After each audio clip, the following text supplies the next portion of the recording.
Eh bien, bonjour à tous pour cet essai, ce premier essai de conférence en direct sur YouTube et sur Jitsi Meet de la Société archéologique. Donc, j'ai l'honneur d'inaugurer ce cycle de conférences, ce cycle de visioconférence.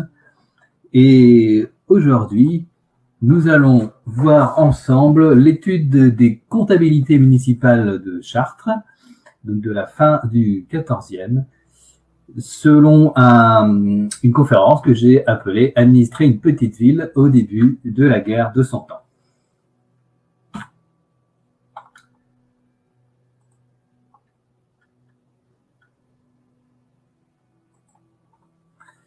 Alors, on va commencer par un contexte géographique. Pour ceux qui nous suivent, qui sont de Chartres, vous connaissez Chartres, hein, c'est la préfecture de l'Eure-et-Loire, dans la région Centre-Val de Loire. On est situé aux confins de l'Île-de-France, à l'est, et de la Normandie, à l'ouest. Le Chartres est proche de Paris. On est au cœur d'une région au sol favorable, assez limoneux, avec un arrière-pays très riche en céréales, la Beauce étant appelée le grenier à blé de la France, et qui est une position de choix pour le pouvoir royal à l'époque qui nous intéresse. Et au Moyen-Âge, Chartres est une petite ville de 8 000 à 10 000 habitants.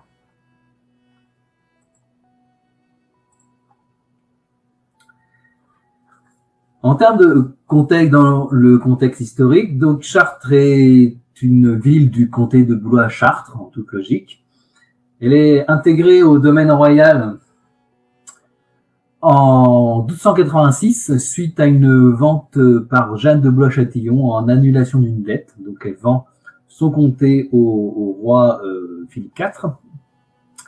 Ce dernier fait passer le comté de Blois dans l'apanage de son frère en 1293, Charles de Valois, et le tout étant réuni à la couronne lors de l'avènement du fils de Charles de Valois, donc qui était Philippe VI, réuni à la couronne en 1328. Charles bénéficie depuis 1297 d'une charte de franchise qui lui a été accordée par le comte Charles de Valois. Alors, c'est une charte de franchise. Ce n'est pas une commune, comme on voit couramment du côté des domaines plantagenets, donc Rouen, par exemple, Poitiers, Niort. En cela que la ville, en quelque sorte, ne gagne pas la personnalité juridique, notamment le droit de rendre justice, et elle ne s'affranchit pas de la tutelle de ses différents seigneurs, aux décisions desquelles elle reste subordonnée. Donc, ces différents seigneurs qui sont le comte, l'abbaye Saint-Père et le chapitre cathédral principalement. Et c'est une charte de franchise qui vise surtout à réguler l'arbitraire comtal et à donner quelques droits en matière d'auto-administration. La ville est composée de 2 entités topographiques distinctes. Sur le plateau, on a la haute ville qui culmine à 156 mètres, qui regroupe les lieux de pouvoir, la cathédrale, le château, la maison commune, et dans la vallée de l'Eure, la basse ville, à 125 mètres, qui regroupe les activités artisanales. La ville, elle se développe sur environ 60 hectares intramuros. Elle reste à l'intérieur de l'enceinte. On a très peu de faubourgs. On a encore beaucoup de places libres au 19e. Et l'enceinte, elle est entourée d'une enceinte de 3,7 km de circonférence.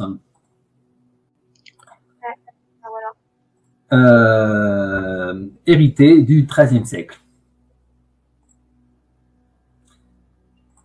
Alors, je vois que des nouvelles personnes nous rejoignent. Je vais couper le micro de tout le monde. Voilà.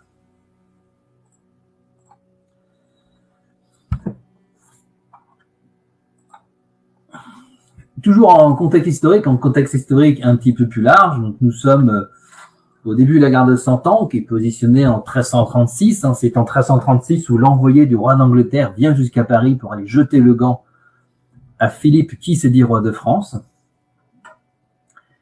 Et Chartres reste dans la sphère d'influence française au début de la guerre de Cent Ans. Elle est quand même proche de la Normandie, contrôlée par Charles le Mauvais, donc c'est tout ce qui est en jaune sur la carte. Donc Charles le Mauvais, qui est aussi roi de Navarre. Il compte d'Évreux par son père Philippe, et roi de Navarre par sa mère Jeanne, qui est petit-fils de Louis X par sa mère, et il est par la même, il se prétend au trône. En quelques éléments qui ont un impact sur Chartres, en 1356, la bataille de Poitiers, le roi Jean est fait prisonnier, son fils Charles assure la régence, on est sur une période de troubles. En 1360, le traité de Brétigny, qui se situe juste à côté de Chartres, à Sours, après un siège raté, un orage violent ayant été vu comme un signe divin par Édouard III, le roi d'Angleterre. Le roi Jean est libéré en échange d'une forte rançon qui sera jamais entièrement payée, et le roi Édouard obtient la souveraineté totale de la Guyenne, de la Gascogne, de Calais. Il obtient le Poitou, le Limousin, le Quercy, entre autres. Et en 1380, la chevauchée du comte de Buckingham, qui vient en aide à Jean IV de Bretagne, un partisan des Anglais, évincé par le roi de France. Il débarque à Calais, il assiège Troyes, il contourne Paris par l'est, et il rencontre les troupes françaises qui défendent Toury et Janville au mois de septembre, et il assiège Nantes en novembre jusqu'en février 1381.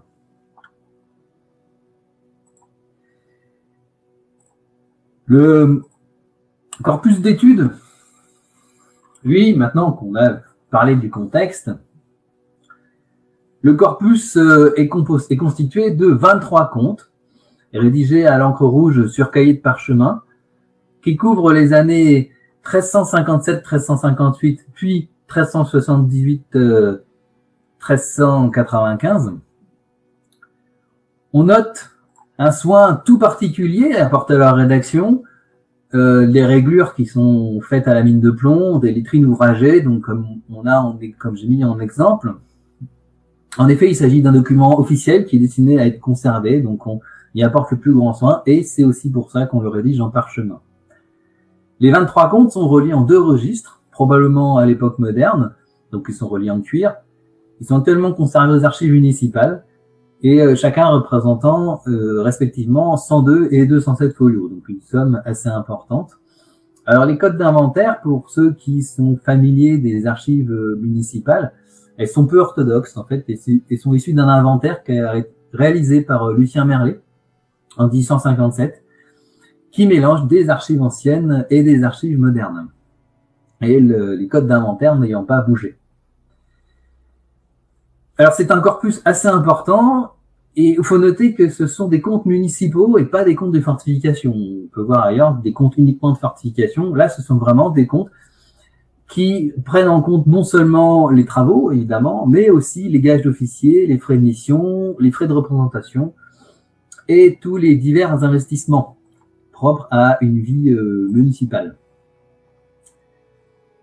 Et évidemment, étant un document officiel, il est nécessaire d'y inclure un certain nombre de pièces justificatives, notamment les édits royaux, créant les impositions, les différentes lettres de commission des receveurs, les lettres de congé aussi, les procès-verbaux de reddition des comptes, et ici, en image, une lettre de Charles VI de 1389 qui ordonne de faire rendre compte aux receveurs, justement les receveurs qui n'avaient pas encore rendu à la ville le trop perçu de leurs exercices. Ce sont des documents qui sont organisés de manière très claire. C'est des chapitres avec des chapitres thématiques qui deviennent de plus en plus détaillés au fur et à mesure qu'on avance dans le temps. Au début, c'est simplement les dépenses et les recettes, en gros, et puis au bout d'un moment, on voit apparaître une différenciation dans les recettes et surtout une différenciation dans les dépenses avec les œuvres émises. D'une manière générale, c'est la manière dont on définit les travaux, les dons et présents, les messages, les voyages. Par exemple, sur l'image actuelle qui est issue du premier compte de Louis Noulot, on voit donc le compte Louis Noulot recevant des deniers communs sur le premier folio, recettes tout un tournoi, etc. avec le détail des recettes.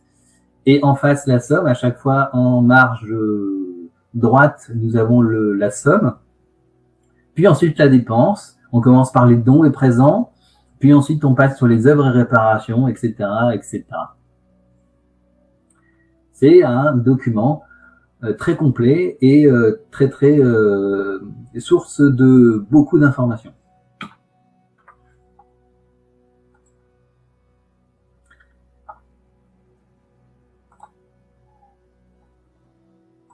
Au niveau des receveurs, on connaît 5 receveurs qui sont mentionnés au travers des comptes. Donc Guillaume de la Veste, le premier, Gilbert Rochecorne, Robin Chambly, Berthelot Bruyant et Louis Noulot. Les 2 premiers ayant été receveurs que pour 2 ans. Les suivants, Robin Chambly ayant fait 3 ans et Berthelot Bruyant et Louis Noulot ayant fait aussi 3 à 6 ans chacun. On sait qu'il existe d'autres receveurs qui sont mentionnés au fil des pages, notamment en parlant de reliquats de comptes qui sont payés tardivement, donc par rapport à l'édit de Charles dont on parlait tout à l'heure. Notamment Jean de Lagatine, 1376, Denis Champigneau. Alors on connaît pas Denis Champigneau et Clément Éclanque. On ne connaît pas les dates. On sait que c'est naguère receveur. Étienne Bizoy, en 1378. On note aussi que les receveurs sont des membres de la communauté urbaine, souvent des notables. Ils sont désignés parmi les notables. Ainsi Guillaume de la Veste, qui est receveur en 1358, et plus tard marchand de chaux et de pierres entre 1379 et 1386. Il est mentionné à nouveau dans les comptabilités. Gilbert Rochecorne et Claire de la Ville et Tabellion entre 1380 et 1387. Berthelot Bruyant, lui, est Claire et Tabellion juré du roi en 1378-79, puis devient receveur entre 1382 et 1387, puis est élu au gouvernement de la ville entre 1388 et 1395. On a là limite un déroulé comme un cursus honorum à la romaine où on passe par différents postes au sein de l'administration municipale pour ensuite finir au poste le plus prestigieux, à savoir élu au gouvernement, de la même manière que le cursus honorum romain s'est terminé par le consulat. Alors, les receveurs sont tenus de présenter leurs comptes à la fin de leurs exercices. Alors, souvent, ils en présentent plusieurs en même temps, notamment quand ils font plusieurs années successives. Et à ce cas-là, les vérifications sont toujours l'occasion des cérémonies, des rassemblements avec les notables qui représentent la ville, les chefs de corporation, les procureurs de la ville, le bailli, le capitaine. Les comptes sont recomptés. On voit des sommes ajoutées en bas de page pour le contrôle. Et il faut savoir que dans tous les comptes, c'est marqué à chaque fois paiement par mandement des élus. C'est-à-dire que de la même manière que dans la comptabilité publique actuelle, le comptable ne peut payer sans avoir un mandement, donc un mandat, actuellement de nos jours on dirait un mandat, de la part de l'ordonnateur. C'est la séparation de l'ordonnateur et du comptable qui est propre à la comptabilité publique actuelle. Et le receveur ne peut payer que sur mandement. Si il paye en dehors de mandement, ou alors si le mandement n'est pas conservé, n'est pas présenté, dans ce cas-là, il peut se voir demander le remboursement des sommes sur ses deniers personnels, de la même manière qu'un comptable public actuel peut se voir demander le remboursement des sommes qui ont été injustement payées.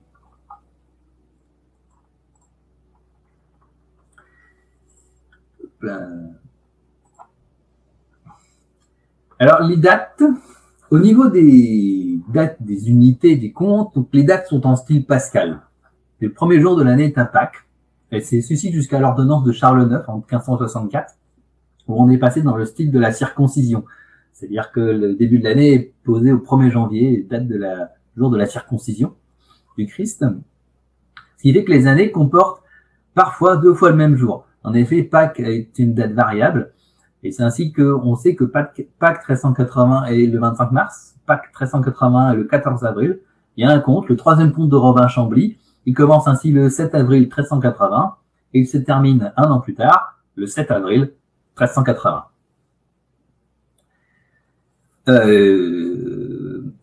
On a également l'utilisation de la livre tournois comme monnaie de compte, donc c'est assez courant. Hein. Il faut savoir qu'au Moyen-Âge, on différencie la monnaie de compte, donc la livre tournois de Tours, on a aussi la livre parisie de Paris, qui a une valeur fixe, et la monnaie réelle.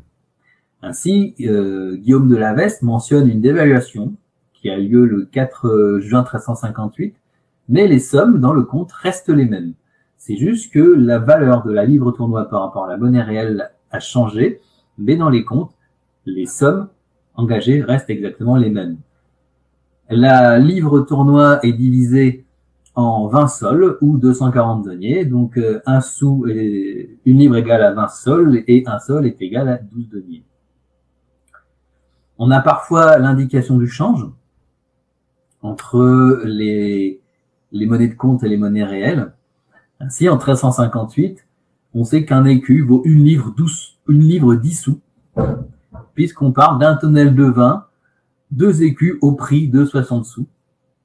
En 1357, dans le détail d'une imposition sur le vin, on sait par exemple que le denier vaut 3 deniers. Alors c'est le denier de 3 deniers, le compagnon, qui est une monnaie, 15 deniers, l'écu de Jean vaut une livre, 1 sou, 4 deniers, l'écu de Philippe, qui n'est pas le même, vaut une livre, 14 sous. Le premier compte de Berthelot-Briand, oui, en 1382-83, mentionne des francs qui sont créés en 1360, ils sont créés pour la libération de Jean II, refrappés en 1365, et le franc équivaut à une livre. Donc on a déjà une volonté de faire coïncider la monnaie réelle et la monnaie de compte. Au niveau des autres unités de mesure, on a donc, il y a le détail, les matières sèches sont en muit, en stotier, en mine, en boisseau, les matériaux en vrac sont en hauté, en charté, le linéaire est en toise, les pavés, les gouttières, de la même manière qu'actuellement, on pourrait dire qu'on achète 20 mètres de bordure de trottoir. L'outillage, évidemment, est à la pièce, donc les pelles, les clous. On a quelques éléments qui sont présentés au poids, quand il n'y en a vraiment pas beaucoup, comme le plomb, par exemple, les métaux. C'est difficile d'obtenir une équivalence avec le système métrique, hein, il y a trop de disparités régionales, mais il existe quand même un tableau de correspondance qui est basé sur l'ancien régime, qui a été édité en 1843. Et le temps passé, lui, est en jours, le plus souvent forfaitaire, et fait souvent référence à un détail annexe, à un rôle ou un marché dont on n'a pas la trace concernée.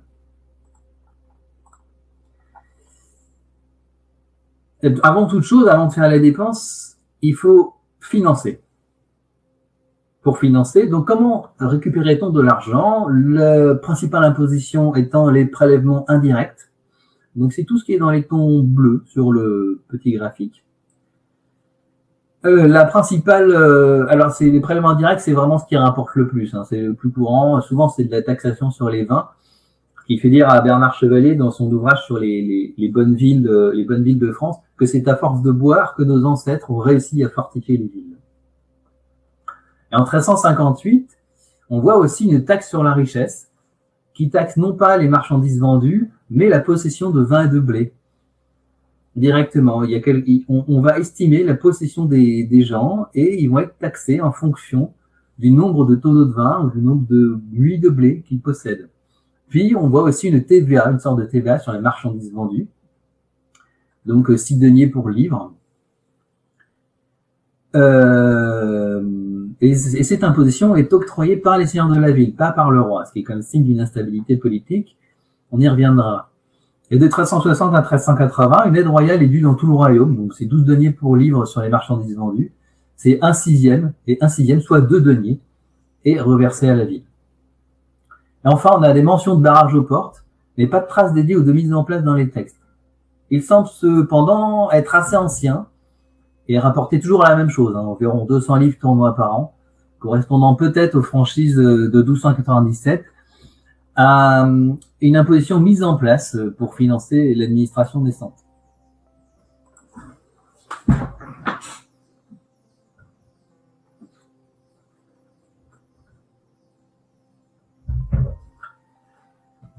En prélèvement direct, nous retrouvons les tailles. C'est exceptionnel. Alors, destination des les tailles, et leur destination est toujours mentionnée. On a ainsi la taille des arbalétriers en 1382, la taille pour les ponts et les portes, 1392, une taille spéciale pour la joyeuse entrée de Charles VI en 1382, celle de la reine en 1387, et leur durée est toujours limitée dans le temps. Une perception organisée par paroisse, avec une somme déterminée à l'avance, répartie ensuite entre paroissiens, et l'impôt est dû aussi par les habitants de la banlieue, qui bénéficient de la protection de l'enceinte, puisqu'il faut savoir qu'à l'origine, la taille est due au seigneur en échange de sa protection. Les communautés habituellement non assujetties contribuent tout de même. Alors, c'est plutôt sous forme de dons. C'est officiellement leur plein gré, c'est tel que mentionné dans les comptes. Officieusement, on peut imaginer qu'ils ont peut-être été un petit peu poussés. Donc, le clergé en 1358, 86, 1392, les juifs en 1392, qui décident de participer à l'effort de fortification et acceptent de donner un petit peu d'argent. On voit d'autres revenus divers, c'est tout ce qui est en blanc sur le graphique, donc il y en a vraiment pas beaucoup, c'est vraiment de l'appoint. C'est tiré du patrimoine de la ville, comme la location de locaux municipaux. La maison au portier de Porte d'Orez, de Guillaume, et sont loués en 1395. La vente de matériaux issus de démolition, les vieux bois en 1382 par exemple. Le but est aussi de s'épargner le stockage. On voit aussi des emprunts auprès de la population, notamment pour faire la fontaine de Saint-André en 1393, même si l'emprunt est parfois peut-être un petit peu forcé, en fait. Et ça pose aussi le problème d'un emprunt, ça pose le problème du remboursement, et ça peut être un impôt différé, puisqu'on va avoir peut-être des impôts prélevés ensuite pour rembourser son propre emprunt.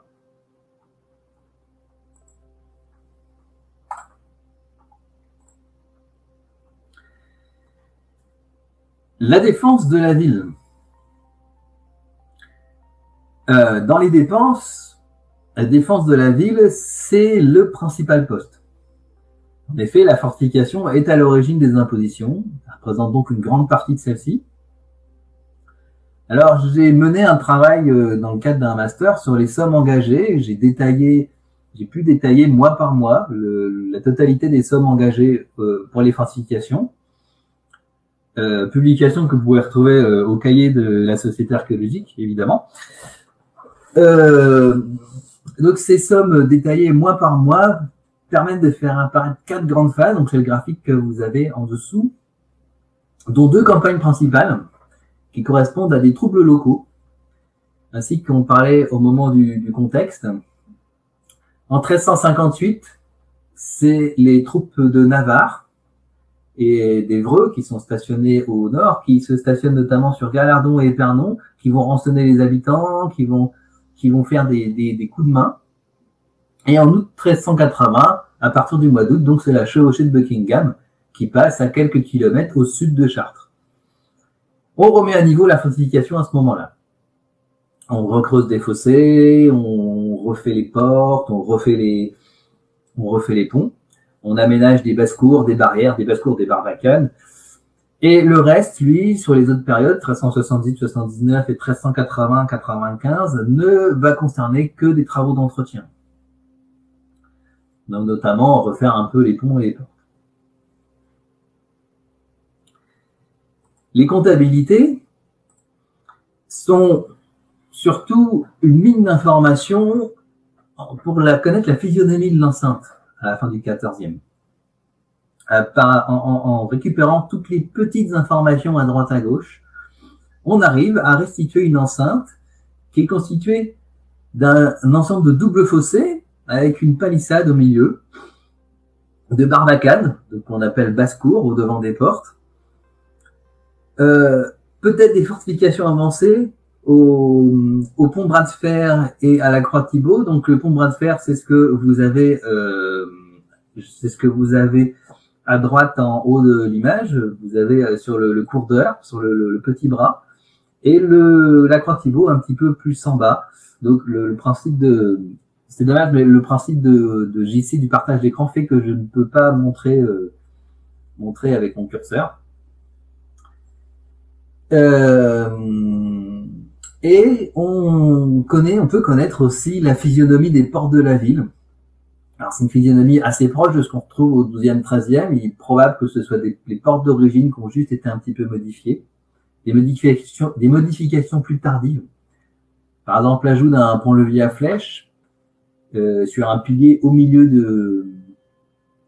du fossé. Donc, on a des mentions qui laissent supposer qu'on aurait une physionomie de ce style. Ajout d'une barrière basculante.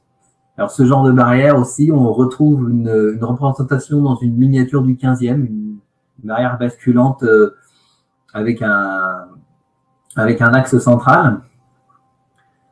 Un toit à croupe, on mentionne des arrêtiers. Donc, des arrêtiers, ça nous indique un toit à croupe, ce sont les arêtes de la croupe. Des ours en bois, un accès sur le chemin de ronde, sans doute par les portes qui donnent depuis les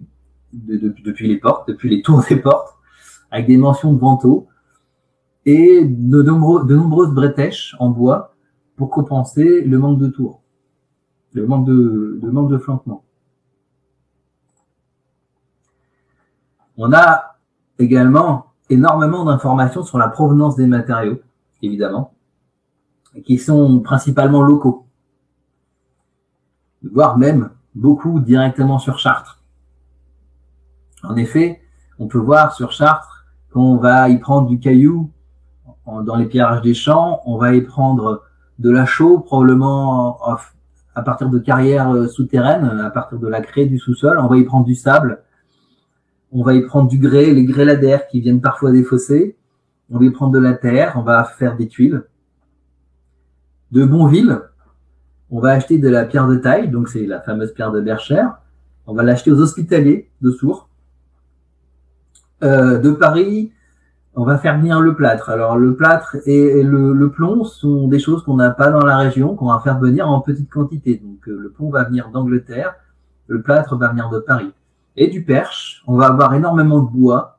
On va envoyer un charpentier en forêt du Perche pour estimer le bois, pour l'acheter.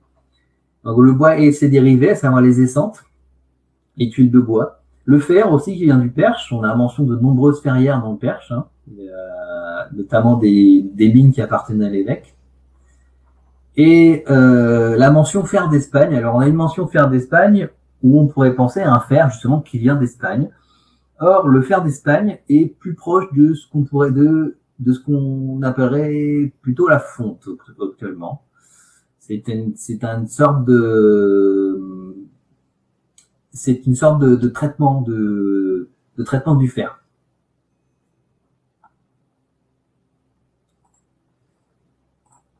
Mais défendre la ville, c'est aussi s'armer. On n'a pas que des mentions de travaux. On a ainsi de l'armement qui est mentionné, notamment des espingales qui sont mentionnées sur les portes en 1358 et 1380, qui sont ointes. C'est-à-dire qu'on y met de la graisse. Alors, l'espingale, j'en ai mis un exemple qui était, c'est tiré de Viollet-le-Duc. C'est la vision de Viollet-le-Duc d'une espingale, à savoir, c'est une espèce de grosse arbalète de tour. Ce n'est pas comme le scorpion antique. Le scorpion antique, lui, c'est un arc. L'espingale, les bras sont actionnés par la torsion de corde. En fait, c'est des écheveaux de corde qui sont tordus et qui repartent violemment. Ça tire à 500 mètres en tir tendu. Ça permet de compenser le faible flanquement. Elles sont positionnées au moment donc sur les portes. Elles sont rénovées. On change l'arbrier de celle de Saint-Michel en 1380. On achète aussi de l'artillerie, donc des munitions. On les répare en 1380. On les empanne, donc on rajoute on change la queue des grosses flèches. L'artillerie, on sait qu'elle est stockée sur la porte Guillaume. On achète aussi quelques armes offensives. On a mention d'armes de siège, donc des martinets, des manteaux à mine. Alors le martinet, c'est proche du trébuchet. C'est une restitution de trébuchet, l'image que j'ai mise, donc qui est au château de Castelnau en Dordogne. Et des manteaux à mine qui sont en gros des tunnels de bois qui permettent aux sapeurs de travailler à l'abri. Et il est possible que ces armes aient été faites à destination de l'armée royale sous forme de réquisition. On a des canons qui sont mentionnés dès 1358, peut-être fabriqués sur place. On sait qu'ils sont fabriqués à l'aide de barres de fer qui sont cerclées. Il parle de Royal Handé en D. Donc, des rolls, c'est des barres circulaires qui sont bandées. C'est Louis Bonnard, dans un article sur l'artillerie chartraine, nous parle de proto-bombarde à propos des canons, et la poudre a l'air d'être plutôt fabriquée sur place. On achète aussi en 1380 des arbalètes et des baudriers qu'on va chercher à Paris, qu'on a remisé dans la chambre de la ville.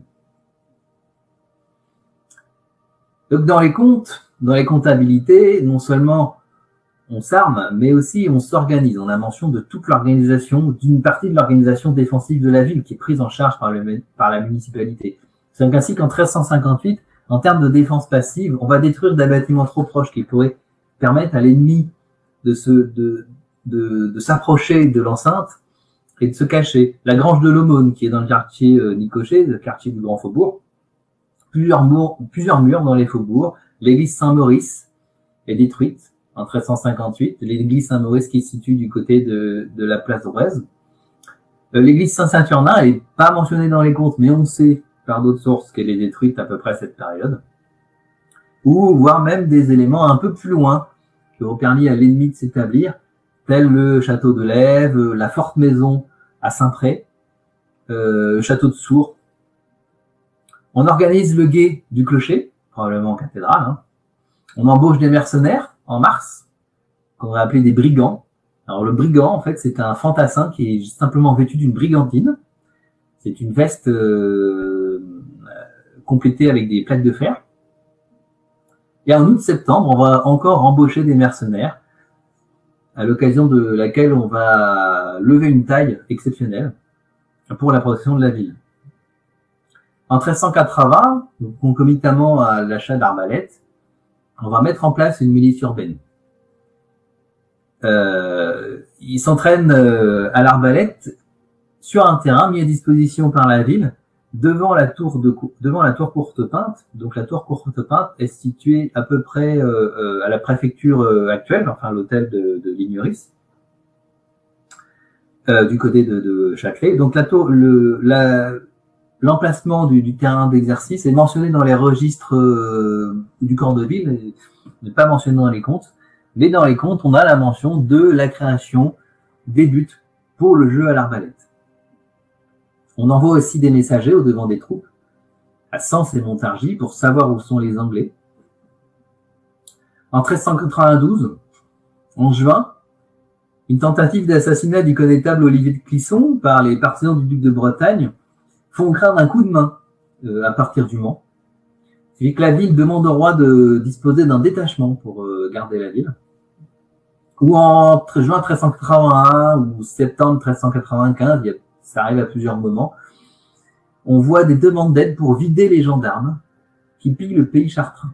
Donc en gros, c'est les grandes compagnies. Ce sont toutes les compagnies militaires qui étaient salariées par le pouvoir royal, qui, à la fin des campagnes militaires et à la fin aussi des ressources, se retrouvent désœuvrés et vivent sur le pays, s'installent et commencent à piller dans le pays. Il y en a énormément en France et il a fallu attendre au moins Louis XIV pour mettre fin au problème des grandes compagnies.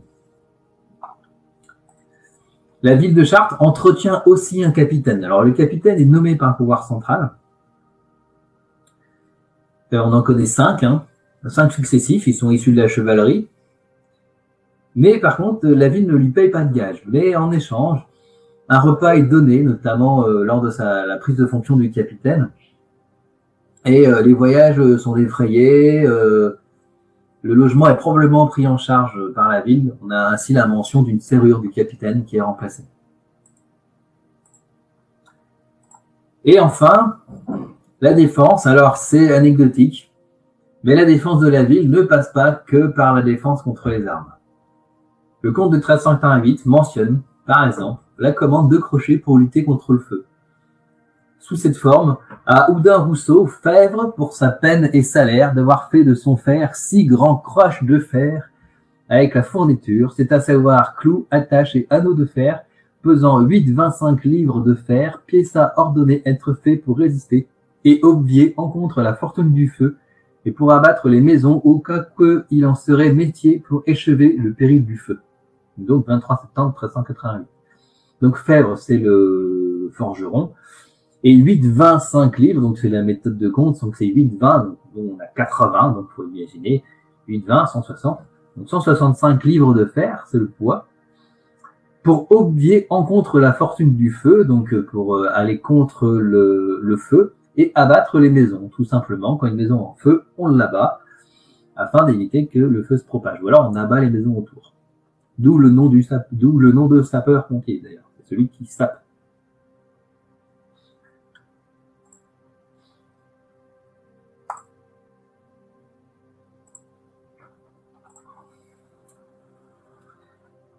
Après, après la défense de la ville qui prend quand même beaucoup de place dans les contes, on a dans l'administration quelques autres axes qui sont mis, qui transparaissent, notamment l'embellissement de la ville.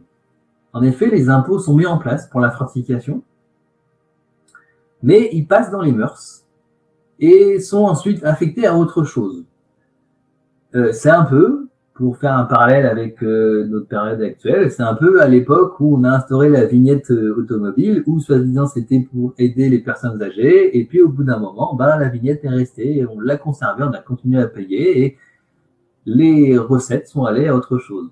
C'est ainsi qu'on embellit la ville, en gardant les recettes des impositions, et ainsi on instaure un sentiment d'appartenance à une communauté, en participant aux travaux communs. C'est ainsi que finalement, l'impôt universel, c'est le ciment d'une communauté. Donc on a toujours un grand débat sur les impôts, mais à partir du Moyen-Âge, quand on s'intéresse un peu à l'histoire de l'imposition, on se rend compte que l'imposition, c'est aussi ce qui cimente une communauté. C'est un processus assez fréquent, qu'on va retrouver à Poitiers, Tours, Dijon, Nantes. Et ainsi, on va acheter la maison de ville en 1377, donc celle qui est assise devant Saint-Martin-le-Viandier, donc place d'Estienne d'Or actuellement.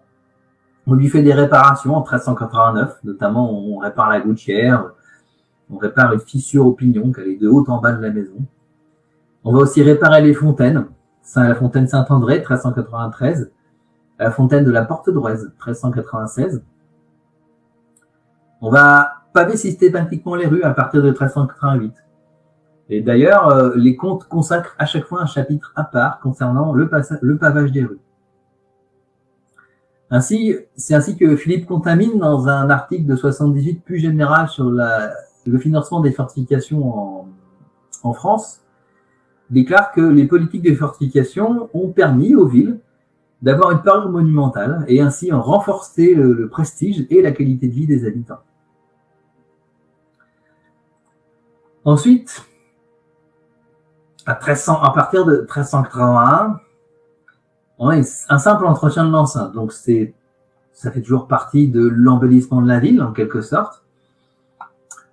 On voit notamment qu'on va engager moins de 140 livres par an à la fortification. Dans un ordre d'idée, en 1380, on a engagé 1547 livres sur à peu près 3 mois.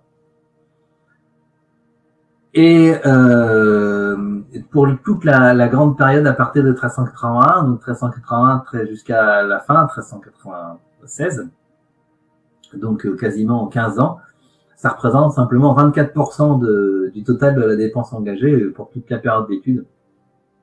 On va réparer les ponts, les portes, les systèmes de levage. On va d'ailleurs mettre en place une taille spéciale pour le sujet en 1392. On mentionne notamment la réparation du pont de la Porte Saint-Michel en 1392, lequel était tout pourri, qui est taillé en janvier ad ce qu'il ne cheu. Donc il était taillé pour ne pas qu'il tombe, et qui est entièrement refait de neuf au mois d'août. On a également des bretèches qui tombent, donc le bretèche qui était installé pour compenser le manque de flanquement, elle tombe. Et parfois quand il y a trop de vent, on a la mention d'une bretèche qui est tombée par la force du vent. Et on passe ainsi à une phase d'entretien. Et cette phase d'entretien est visible notamment par une augmentation des frais de ferronnerie, qui absorbe 5% des frais contre 1% les fois précédentes. Et les frais de ferronnerie, c'est des réparations légères. C'est comme refaire des clés, par exemple, refaire les serrures ou allonger les chaînes des ponts-levis.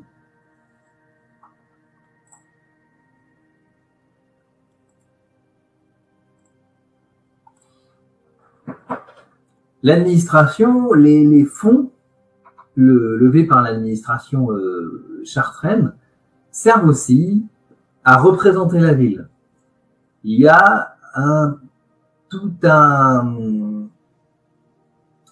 une phase de représentation de la ville, notamment par l'envoi régulier de messages auprès des autorités.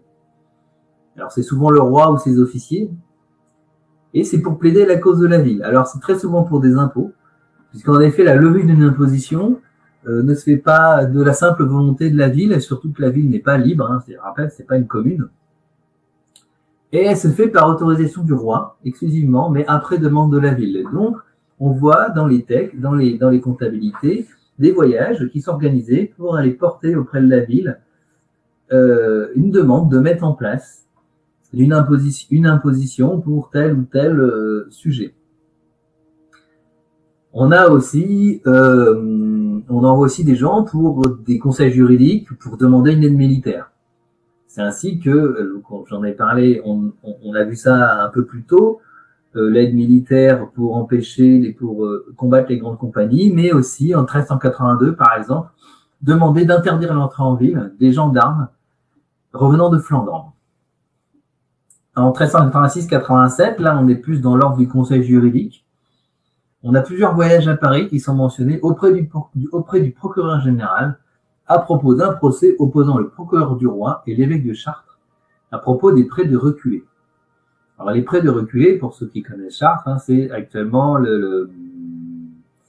les grands prés, donc au nord de la ville. Alors, apparemment, il y a eu un procès entre les deux, donc la ville n'a pas l'air d'être... chose étonnante, c'est que la ville n'a pas l'air d'être concernée particulièrement par le procès, mais on envoie quand même des lettres auprès du procureur. On fait également de nombreuses réceptions qui, parfois, pas en termes de somme, mais on va dire en termes de nombre de lignes, en termes de place dans le compte, prennent quand même pas mal de folios. C'est très très détaillé. On reçoit des notables, des financiers, trésoriers généraux du royaume, comme Jean le Flamand, par exemple, 1389, qui est trésorier des guerres. On reçoit aussi des militaires, le plus célèbre étant du Guesclin en 1377. Et c'est l'occasion d'offrir des pots de vin, donc d'où l'expression. C'est des pots de vin diplomatiques, hein, mais peut-être aussi pour s'attirer les bonnes grâces, et pour être sûr qu'on protège la ville. Et on mentionne au fil des colonnes des comptabilités les ducs de Berry, les ducs de Bourgogne, d'Anjou, leurs épouses, les ambassadeurs du roi d'Hongrie, la reine de Jérusalem. Alors en fait, la reine de Jérusalem, c'est la duchesse d'Anjou, puisque Jérusalem n'est plus aux mains des Francs depuis la fin du XIIIe siècle.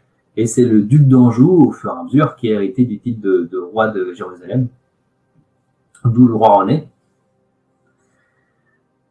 célèbre à Angers. Et pendant ces plats, on sert du vin, essentiellement du vin. Alors c'est des vins locaux, du vin de Galardon qui est mentionné, des vins bourguignons, donc du vin de Beaune, du vin de Saint-Jean-de-Goût, qui est un vin du Mâconnais, du vin de Loire, du Saint-Pourçain. On sert de l'hypocras, donc l'hypocras c'est un vin aux herbes. On va servir aussi des plats, des poissons de mer ou de rivière, du brochet, de la loche, de la carpe, du turbot, des lamproies. On va servir des volailles, des perdrix, des chapons, du lapin. Le tout présenté dans des plats en étain, sur des nappes. Les personnages les plus importants ont le droit d'avoir des céréales, du froment, de l'avoine.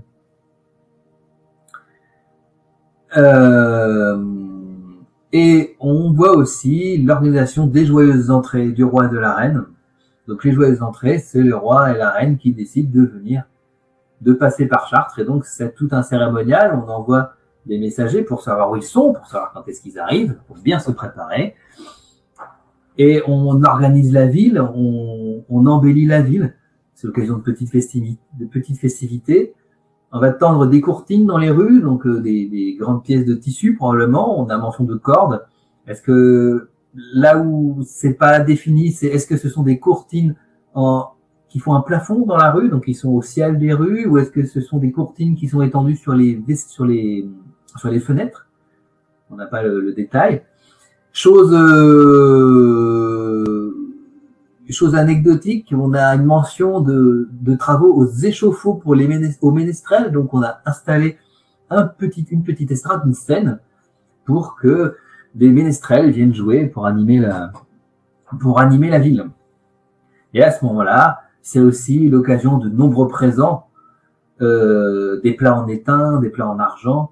Le roi, lui, se voit offrir un char en argent de quelques centaines de livres. Au total, il faut savoir que la visite du roi a coûté 1099 livres tournois. Donc, qu'on peut remettre en parallèle avec les 1500 livres de fortification pour l'année 1380, c'est énorme, hein, 1099 livres. Et celle de la reine, 383 livres. Et enfin, dernier chapitre dans l'administration de la ville, c'est bien évidemment gérer la ville. En fait, c'est gérer les affaires courantes. Ce sont des chapitres qui sont toujours à la fin des comptes, en sorte de un peu ce qui reste à charge une fois qu'on a fait tous les trucs nécessaires. On apprend ainsi le coût des gages des officiers qui sont rémunérés pour leur service. Le procureur de la ville, qui sont au nombre de 3, hein, c'est l'équivalent des échevins,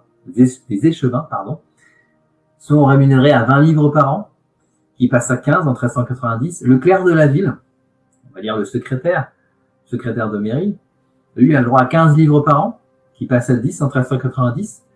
Le receveur de la ville a le droit à 30 livres par an, 20 en 1390. Donc on voit que le receveur de la ville c'est le pote le plus important, c'est lui qui rapporte les sous, c'est lui qui paye, et c'est lui qui a le droit au défraiement, à la plus grosse rémunération. Et on a aussi des dépenses de fonctionnement pour assurer la rédaction du compte, puisqu'on apprend au fil des lignes des comptabilités que les comptes à l'origine doivent être rédigés sur papier par le receveur, ils sont rédigés au fur et à mesure, et on a un scribe qui à la fin va le rédiger bien proprement, donc le grossoyer en l'occurrence, c'est faire une grosse, le miner, donc faire les lignes, et pour cela on va acheter de la cire, on va acheter du papier pour les mandements, on va acheter du parchemin, on a le salaire du scribe. Donc tout ça équivaut à 40 sous pour les matériaux, 40 sous sur l'année, ou alors 100 sous pour le salaire du scribe, donc 100 sous à 20 sous par livre, ça fait 5 livres. Et en 1381, on a aussi la mention de dépenses mises en œuvre pour la vérification des comptes des receveurs, où on apprend, comme les vérifications se font en janvier, on va acheter du charbon pour chauffer la chambre de ville, on va acheter du vin pour réchauffer les corps, on va acheter des chandelles, et on va acheter de la paille aussi, sans doute pour mettre au sol, pour ne pas avoir trop froid aux pieds. Mais les dépenses courantes, les dépenses de gestion sont quand même pas très élevées par an. On voit, on a 20, 30, on a 65 livres pour les gages, et au total, on a 7 livres pour les dépenses de fonctionnement, ce qui fait 72 ou 73 livres de tête.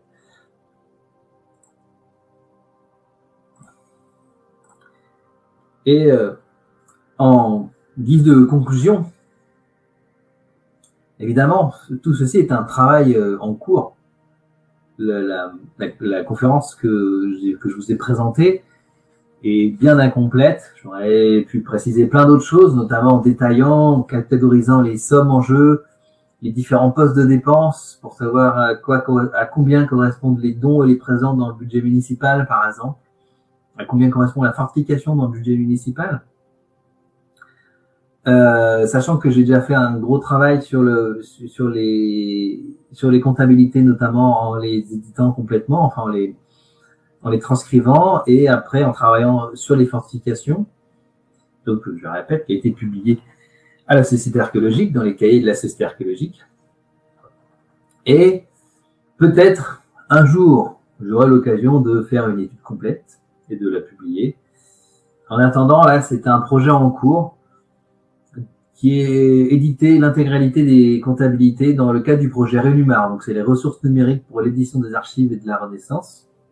C'est supporté par le Centre d'études supérieures de la Renaissance de l'Université de Tours.